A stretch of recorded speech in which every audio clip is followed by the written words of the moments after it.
Okay, we're doing the bed preparation. We're now approaching seed sowing. So this bed has had a good working over, just getting it loose on the surface, very nice and meditative. And now we're going to sow a fairly typical bed.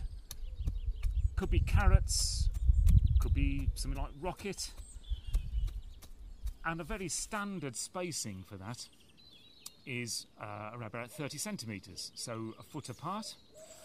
Incidentally, the rake, when we're finished with it, has got to be in a fairly safe place, and either it goes on the growing space, not in this case because I want to use it, or we slot it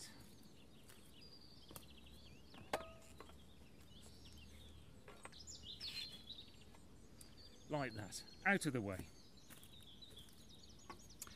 You need a measuring stick. It's well worth just getting a bit of timber and marking on it the measurements you use most often. This one has got 30 centimetre marks and gaps in between as well, so 6 inches, foot, like that. And the whole stick is the width of the bed, which is makes it just so much easier. Okay, so we're going to mark out, first of all, any old sticks. Make them fairly short so you're not going to spike yourself on them.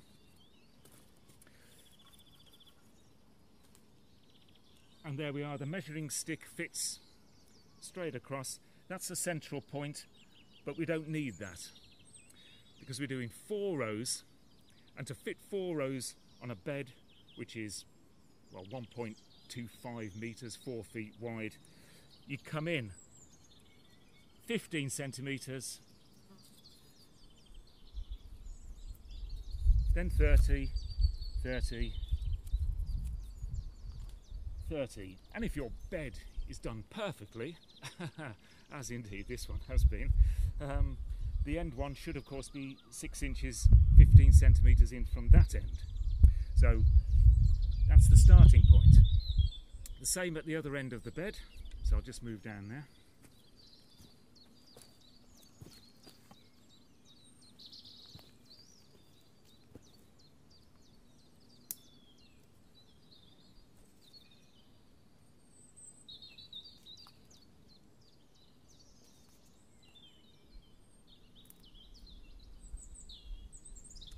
Great.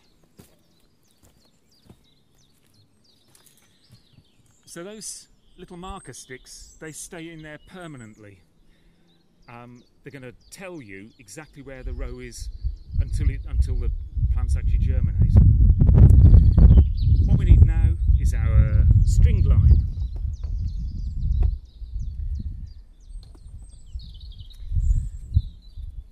Strange looking little string line here, but it will do.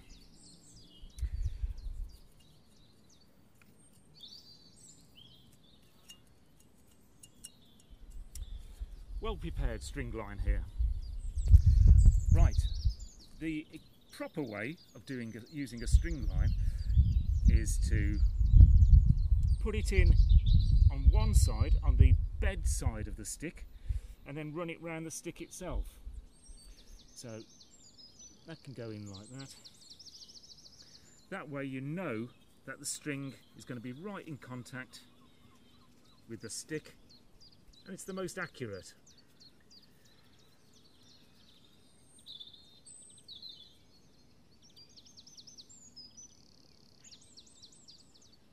Perfect, look at that. You could play that. E flat, I think. Okay, you can, of course, put string lines up on every one of these. You could just move one over each time you do a row, or you could just say, well, I've got that row there, I can estimate where the next one is going to be. I would actually recommend using the string line each time until you've got a bit used to it. Otherwise there are some quite interesting shapes apparent. Great, okay, so this is nice and taut, it's at ground level, And now all we need to do is take out the drill. That's not a Black & Decker, it's a name for the little furrow which you make. And how you make the little furrow is perfectly up to you. As long as it's there, the right depth, evenly made all the way along the string. And what is the depth? Well, for carrots or for rocket, a centimetre and a half. Not much more than that, so it's actually quite shallow. You could use your finger. You could use a trowel. If you're using a trowel, which is actually easier than a finger, by the way, do it in little strokes like that, so the furrow is, you're not moving soil from one end of the bed to the other. I'm not going to use that because it means too much bending over. That leaves me with long handle tools to try, and one could be the hoe, and all you're really finding is a corner to use, and so same sort of thing like that.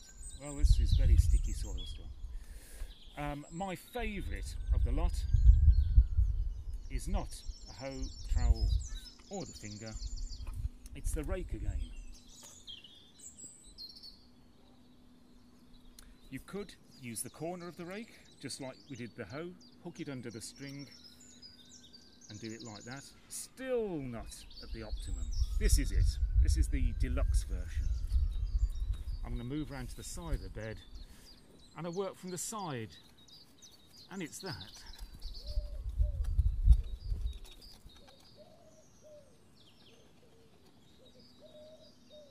Perfect.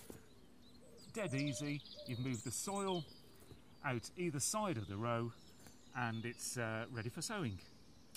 I'll do another one. I can do it without the string line. Starting this end,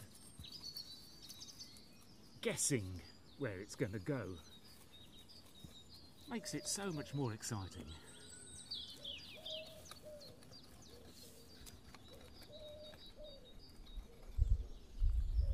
Okay, a bit shallow there. Still a bit firm underneath in that bit there, actually. You can feel it as you go along. Brilliant. Okay, now on with the sowing. Just clean that up, put it out of the way.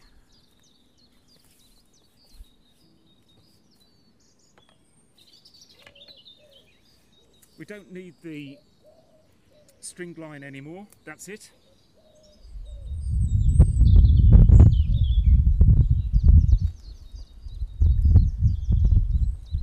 There is even a way of returning the string to the string sticks, and it's not doing that.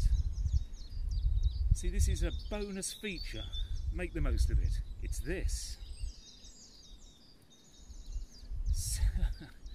Oh, see how smoothly this is going. Yeah, that's better. The idea is with the figure of 8 is that it holds better, it's easier to unravel when you come to unravel it, and I've forgotten how to finish it off. Anyway, there we are, that's better, isn't it? Nice elastic band, that would be helpful. Great, we've got our seed drills now ready and waiting. So you get your seed, and usually the instruction says sow thinly, which is actually not terribly helpful. What you really want to know is, well, how many rocket plants do you want? How many carrot plants do you want? If it was carrots, ultimately you want probably one every 3 centimetres. Well, that still doesn't help us, because how many seeds do you put in? At least double that, so at least one every 1.5 centimetres. So I'm going to go for around about one every centimetre. That's a kind of a waste of seed, because I'm going to have to thin that out, but then they might not all come up anyway. And the approach is as follows, sowing thinly. Pour the seed into your non-dominant hand. I'm right-handed, so it's going into the left hand there. Put that packet so it's not going to empty out when you're not looking or blow away. I've now got the seeds in my non-dominant hand. That's when I use this. Take a pinch and I'm going to sow them thinly.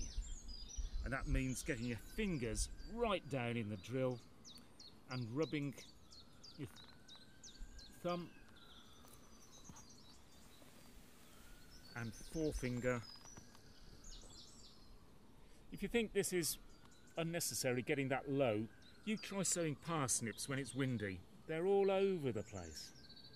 Okay, I'm sowing them. I can barely see the seeds, but just looking back, they're around about the right spacing. I was after one every centimetre. There's little clusters here and there, that's all right. If you think you've sown them a bit thickly, then move along more quickly than this. If you think they're not close enough, then yeah, just slow down. We'll carry on.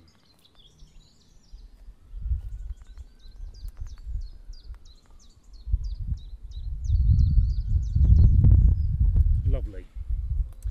Put the remaining seeds back. You don't know. I'm just going to do the other one while I'm standing here. Here we go.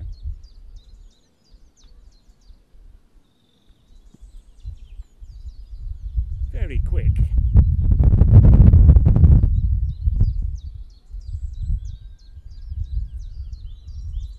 Okay, don't be tempted to, because you've got them left in your hand, don't be tempted to go over again and put those in. You've done the right sowing, just put them away again.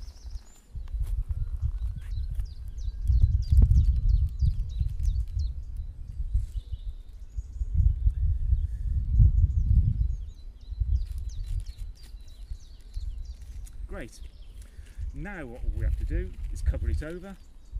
And the same approach. What implement do you use? You can use your hands.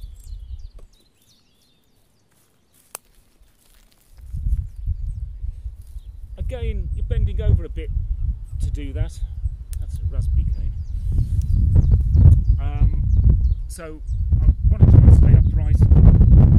Use the trowel. I think I'm going to go back to the rake. And this would be easier from the other side of the bed, so you're doing the rows on the side away from you, but I can still do it here. And just tapping along the edge.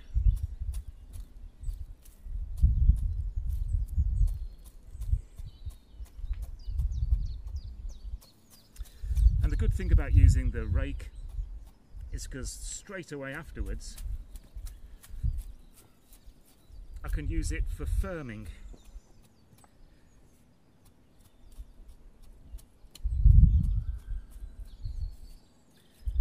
Clean it off a tiny bit and just a gentle tap.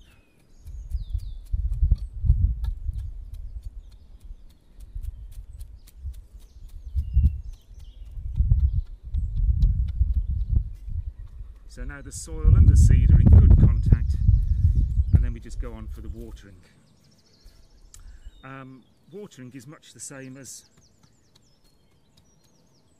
with seed trays, but you don't have to be quite so careful.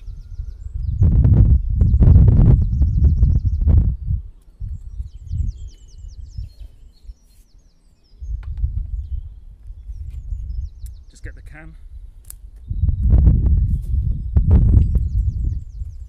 Monster can, by the way. God dear.